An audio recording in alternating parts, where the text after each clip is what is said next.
Siin on 16 viisi, kuidas saada Eestis töid juurde. Me lähme odavamast viisist kõige kallimani. Enne kui me asja juurde lähme, siis all oleva lingiga saab müügihaldustarkvara high level kasutada 14 päeva asemel 30 päeva täiesti tasuta. Esimene koht, kust peaks alustama, on oma tuttavad, ehk siis see eelarve on tasuta, see ei maksa mitte midagi, lihtsalt võtta ühendust oma sõpradega, lähedastega ja uuri neid, kas neil on sinu teenuseid vaja. Räägi oma teenusest, sünnipäevalaudades, kokkusaamistel ja nii edasi. Päris paljudel on probleem sellega, et nad lihtsalt ei räägi sellest, mida nad teevad, aga tegelikult peaks. Küsi soovitusi, kellel võiks olla sama probleem, mida lahendad. Teine väga hea koht on olemasolevad kliendid, sellegi ei maksa mitte midagi. Küsi lihtsalt olemasolevatelt klientidelt soovitusi, kellel võiks veel sinu teenust vaja minna. Siis tavaliselt, kui kodus tehakse ehitus- või renoveerimistöid, siis tehakse mitu asja korraga, nii et lihtsalt vaata ja küsi. CA5 on veel pakkuda olemasolevatele klientidele soovitustasu, mis see tähendab on see, et sa maksad neile mingi protsendi, näiteks kui nad soovitad kellelegi sinu teenust edasi ja nad reaalselt tulevad sinu kliendiks, siis sa annad protsendi saadud käibest sellele soovitajale. Teine viis on anda näiteks allahindlus sellele, kes soovitab sulle midagi edasi. Siis Facebooki grupid, jällegi eelarve on tasuta. Eestis on päris palju töökuulutusgruppe, kuhu saab siis oma sisu ja kuulutusi jagada. Ole järjepidev, postita minimaalselt paar korda nädalas, kommenteeri töökuulutust alla, proovi paista välja, kasuta mingit teist sõnastust või mingit muud strateegiat, mis teised, ja kindlasti jälgi grupi reegleid. Igal Facebooki grupil on omad ranged reeglid paika pandud, et ärge nendest siis üle astuge. Siis orgaanilised postitused sotsiaalmeediasse, eelarve jällegi tasuta, see ei maksa midagi, et neid teha, kui sa just teenust sisse ei osta. Aga postita järjepidevalt tehtud töid oma Facebooki lehele või ütleme siis ettevõtte Facebooki lehele või siis niisama objektil olemisest, et see lihtsalt tõstab usaldusväärsust ja selle järgi saab siis rohkem päringuid ka. Peab arvestama lihtsalt, et orgaaniliste postitustega võib minna aega, et näha tulemust. Sobivateks platvormideks on siin Facebook, Instagram, TikTok, need on peamiselt siis eraklientidele suunatud platvormid. Igal ettevõttel peaks olema, igale teenusepakkujal vähemalt peaks olema oma Google Business profiil, selle üles seadistamine on jällegi tasuta, sa saad koguda sinna ettevõttele review'e ja tagasisidesid. Ja see tähendab seda, et kui keegi sind guugeldab, siis tuleb sinu nimi siin ette ja näitab, mis põhimõtteliselt mitu tärni sulle on tagasiside antud. See kasvatab usaldusväärsust ja sa oled veel tihedamini otsingumootoris. Siis see on pigem B2B ehk siis ettevõttelt ettevõttele strateegia. Ja see strateegia on teha külmkõnesid, nende tegemine ei maksa praktiliselt midagi.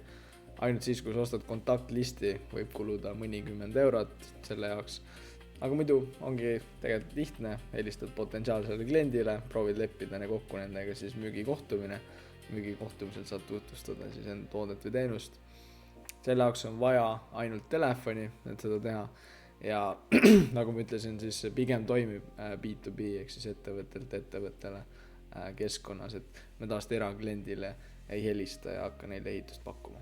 Minu arust see viis on väga mitte kasutust leidnud Eestis ja seda ei tehta Eestis piisavalt, ehk siis ukselt uksele müük.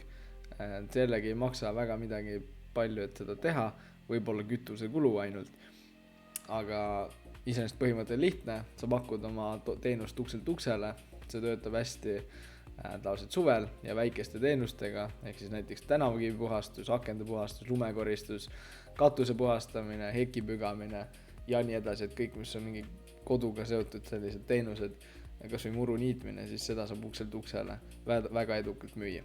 Ta nõuab küll müügioskust natuke, aga seda ei ole ka väga keeruline ära õppida, kui sa lihtsalt juba teed seda, aga muidu on väga tulus ja efektiivne viis saada töid. Siis e-maili turundus, pigem jällegi on see B2B ehk siis ettevõttelt ettevõttele.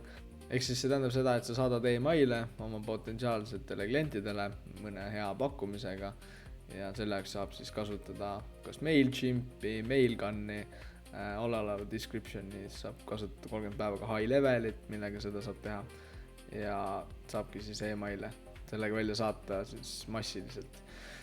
Kindlasti soojenda üles oma domeen, enne kui sa seda teed, alguses saada näiteks 10 e-maili päevas ja vaikselt siis tõsta, ära mine kohe nii, et saadad 1000 e-maili päevas.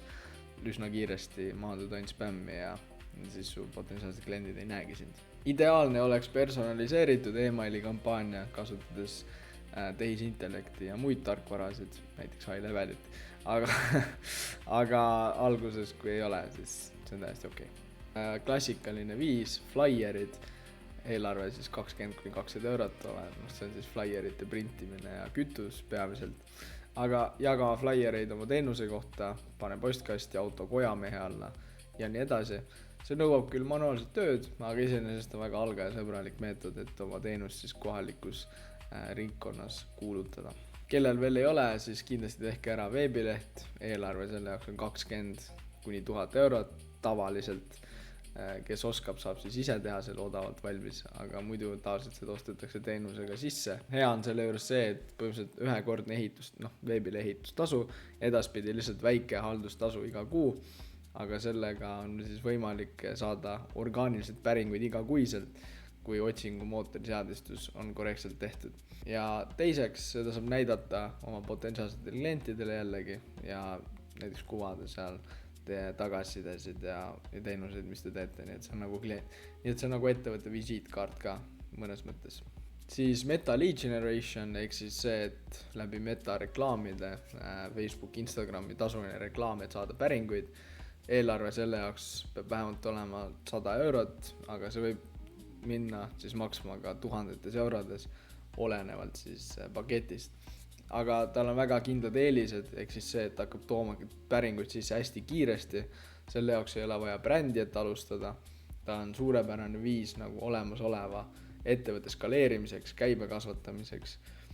Ja ainuke asi, mis tal vaja on lihtsalt korrektsed müügisüsteemi, et kui tuleb päring sisse, tuleb sellega kiiresti ühendust võtta ja bookida müügikohtumine. Aga muidu ta on nagu super viis, et saada töid juurde. Autokleebised, järjekordne klassika, eelarve selle jaoks peab olema 200 kuni siis võib tuhandetes eurodesse ka minna, olenevalt kui keerukad ja mitmel autole sa neid kleebisid tahad panna. Aga plussid on jällegi selged, ühekordne tasu, ilmselt saab 10 aastate jooksul, kui seal autol on miljoneid vaatamisi ja jällegi tõstab usaldusväärsust ja bränditeadlikkust, et minu arust ka väga hea return on investmentiga viis, kuidas saada töid juurde. Siis see on vana, aga uus. 5 on artiklid, eelarve nende jaoks peab olema 300 kuni 1000 eurot, olenevalt siis kuhu sa artiklit soovid, aga muidu artiklid ajakirjades, blogides, ajalehtedes ja nii edasi, need parandavad sinu nähtavust otsingumootoris tunduvalt. Ehk siis AI soovitab ka sinu ettevõtet rohkem, kui ettevõtte kohta on positiivset infot paljudest erinevatest allikatest, et ühesõnaga, kui näiteks positiivne info on ainult su veebilehel, see ei soovita nii palju.